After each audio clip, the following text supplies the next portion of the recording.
Good morning students. আমরা আগের ক্লাসে উপদলে ভাগ করা শিখেছি। দেখো আরেকবার দেখে নিই, আমরা 10টা বলকে কিভাবে 5টি জায়গাতে সমান ভাগে ভাগ করে রাখবো। 10টি বল, 1 2 3 4 5। তাহলে এই যে 5টা জায়গা হলো, 5টা জায়গাতে আমরা সমান ভাগে ভাগ করে রাখবো। একটা বল, দুটো, তিনটে, চারটে, 5টা, 6টা, 7টা, 8টা, 9টা, 10টা। দেখো 10টা বল আমি 5টা জায়গাতে সমান ভাগে ভাগ করে রাখলাম। তাহলে কটা উপদল গঠন হলো? 5টা। আর প্রতিটা দলে কটা করে বল থাকলো? 2টো করে। তাহলে এই যে বারবার যোগ করে আমরা 10 পাচ্ছি, এই বারবার যোগ অর্থাৎ 2 যোগ 2 যোগ 2 যোগ 2 যোগ 2 সমান 10।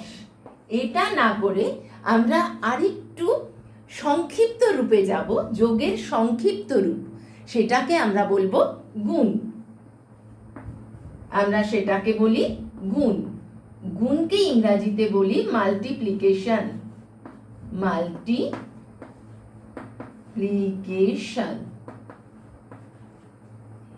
কটা উপদল হলো? 5টা। তাহলে উপদল সংখ্যাটা আগে লিখব 5। গুণ প্রতিটা উপদলে কটা করে? 2টি করে। 2 সমান 2 5 10। তাহলে একই সংখ্যা যখন আমরা বারবার যোগ করি, সেই বারবার যোগ না করে আমরা কি করতে পারি? গুণ করতে পারি। আর গুণ লেখার সময় আমরা কি লিখব? আগে লিখব উপদল সংখ্যা, তারপর লিখব প্রতিটি উপদলে কটি করে বস্তু আছে। অবশ্যই সমান সংখ্যক বস্তু থাকতে হবে, তবেই কিন্তু আমরা যোগ না করে গুণ করতে পারবো। তুমি যদি বলো 2টো বল, 5টা বল, 7টা বল এক একটা জায়গাতে আছে, সেটা কিন্তু আমরা গুণ আকারে লিখতে পারবো না। একই সংখ্যক থাকতে হবে সব জায়গায়, তবে আমরা যোগ না করে গুণ করতে পারি। তাহলে যোগের সংক্ষিপ্ত রূপ হচ্ছে গুণ।